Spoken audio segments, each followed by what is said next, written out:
Hello guys, welcome back to another video. So just out in my BMW 130i at the moment, and I think we have a problem.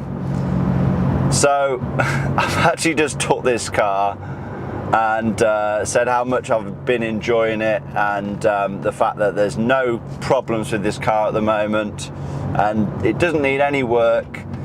And yeah, I think I've maybe jinxed the situation. I think it does need some work now. I've noticed, bear in mind, like, I haven't driven this car for a good few months before today, but I've noticed that there seems to be quite a loud humming slash whirring noise, and it seems like it's coming from the back. Now, straight up, there's a few things that could be, of course. We have the wheel bearings, we have the rear differential. Those could both whine or hum or make a whirring noise. Look at them buggers there with the speed camera.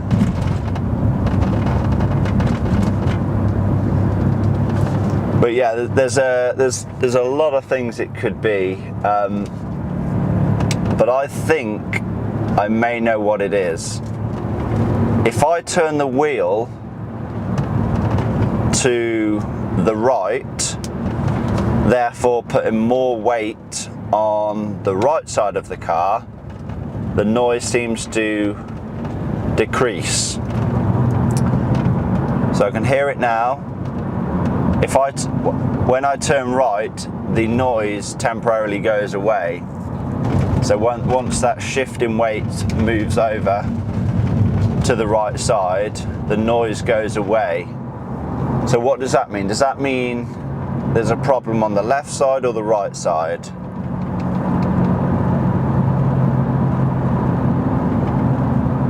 I think that means there's a problem with the right side, isn't it?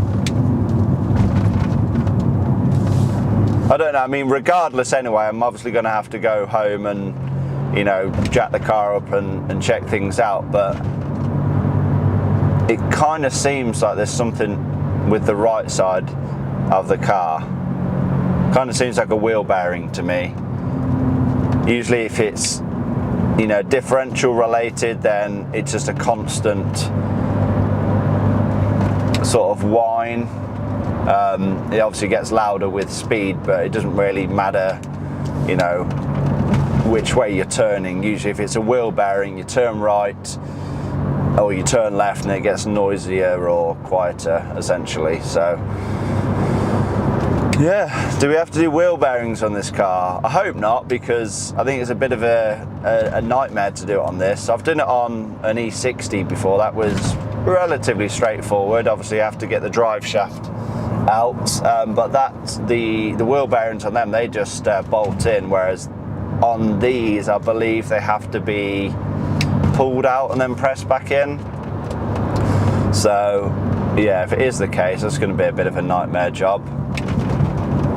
But I think we'll get home and like I said, jack the car up and see if we can see anything obvious anyway.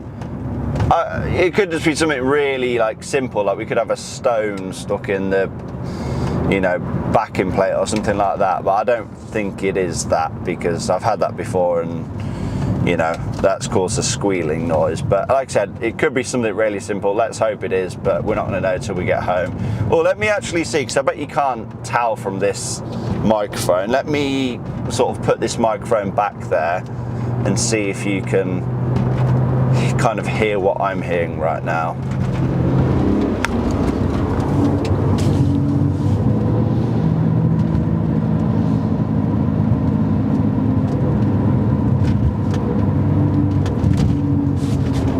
I don't know if you can hear it, but it's like it's definitely not high pitch. I'd say it's like a deep whirring noise, and I notice it when I'm sort of going above 30 miles an hour. It doesn't make a difference how many revs I'm doing. It's when I'm sort of going above 30 miles an hour, and then I guess it kind of gets worse as I'm going faster, but it doesn't, you know, doesn't seem like it's gets particularly louder the faster I go.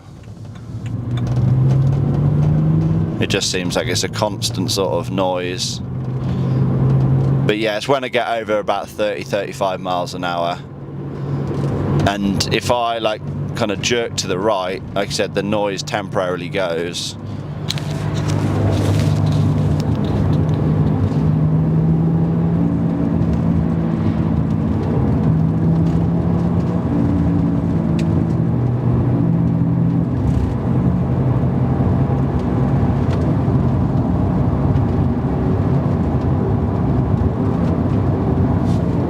So right then I went round a right hand bend, and yeah, the noise like went pretty much completely. So yeah, it's got to be something to do with either the left side or the right side. I can't quite work out if the weight goes on one side, should that be noisier or quieter. I can't work it out, but I need to get back and, like I said, get the car up in the air and check it.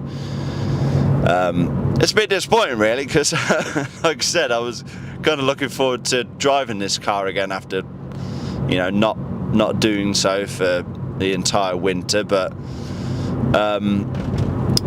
yeah, I guess more work needs to be done to this car now. The joys of being a YouTuber. Right then, so back home now. Let's get the car up in the air and let's check both of these rear wheels for play.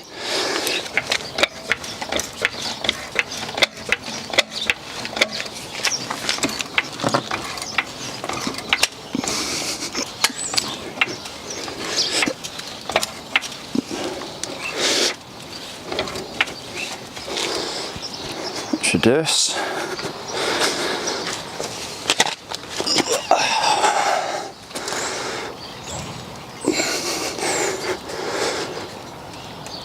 That one seems alright.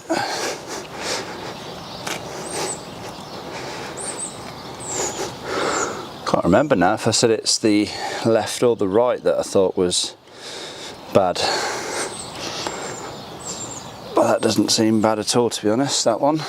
That one doesn't really seem bad either. Huh.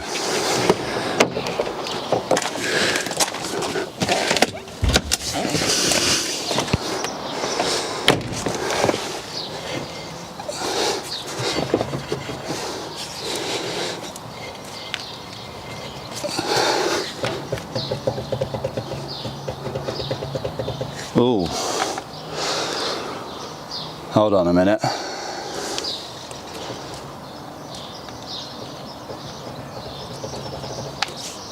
Just taking the handbrake off, I didn't think it would make any difference, but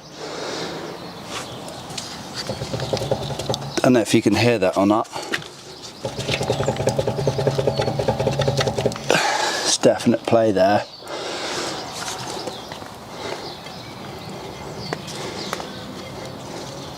Grabbing it on either side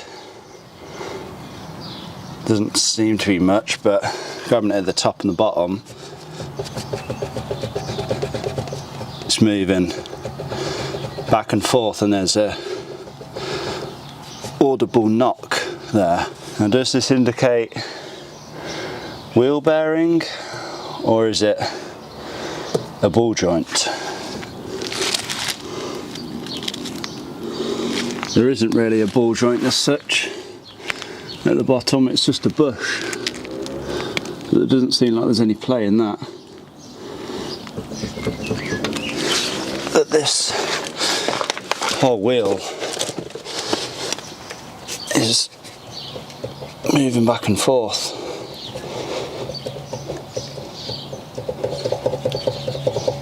Let me check the other side again. No, this one's not doing it. So we definitely have a problem on this side.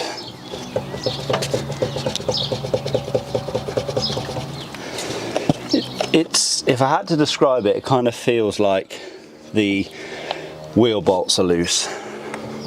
Well, I know they're not, because I can see that the wheel is not moving away from the brake disc, so there's no gap there. It's like it's loose on the hub, which would indicate that the wheel bearing has play in it. So Yeah, I think we're going to have to do wheel bearings on this 130i. Now I say wheel bearings, technically I could just replace the one rear wheel bearing, but the car is getting on close to 20 years old now. I like to do everything in pairs, so I'll probably do both of the rear wheel bearings. Not looking forward to it though, because I think it's pretty difficult to do on these cars. I think you have to take like the whole hub off, use like a bearing removal kit and then press it into the hub, so that's definitely not going to be fun. It's a lot easier on certain cars. Some you can just unbolt the whole bearing assembly then bolt it back in, but yeah, it's going to be more tricky on this car I think. Right, let's get the car back on the ground. Let's wrap this video up.